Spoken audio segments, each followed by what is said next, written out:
যিশুর দেহ যে কবরে রাখা হয়েছিল তা আজ শূন্য। ক্রুশবিদ্ধ হওয়ার 3 দিন পরে তিনি মৃতদের মধ্য থেকে জীবিত হয়ে উঠেছেন। তিনি আজও জীবিত। তিনি আপনার জীবনে আসতে চান। যিশু নিজেই বলেছেন, আমিই পুনরুত্থান, আমিই জীবন। যে আমাকে বিশ্বাস করে সে মরলেও জীবিত থাকবে। যিশুর পুনরুত্থানের পর প্রায় 2000 বছর পার হয়ে গেছে। আজও তিনি পৃথিবীর সবচেয়ে বড় শক্তি হিসেবেই রয়ে গেছেন।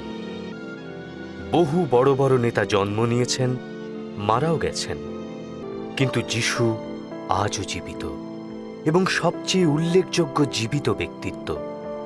তার জন্ম এক অলৌকিক ঘটনা। বাইবেলে আছে তিনি কুমারীর গর্ভে জন্ম নিয়েছিলেন। অপূর্ব তার জীবন অলৌকিক ঘটনায় পরিপূর্ণ। নিষ্পাপ শুদ্ধ সত্য জীবন ছিল তার।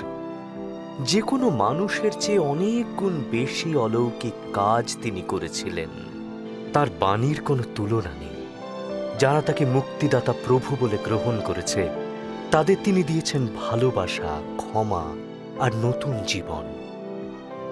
2000 বছর আগে ঈশ্বর তার একমাত্র পুত্রকে পৃথিবীতে পাঠিয়েছিলেন মানবজাতির পাপার্থক বলিরূপে।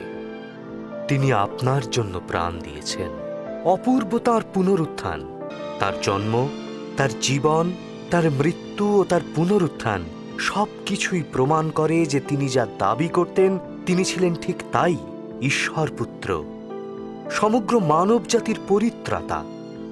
এই একই যীশু খ্রিস্ট আজও জীবিত আছেন। তিনি আপনার জীবনে আসতে চান, আপনার পাপ ক্ষমা করে এক প্রাচুর্যময় জীবন যাপনের শক্তি আপনাকে দিতে চান। শুনুন তিনি কি বলেছেন।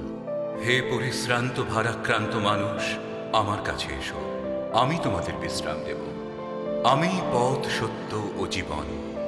আমার মাধ্যমে না আসলে কেউ পিতার কাছে যেতে পারে না।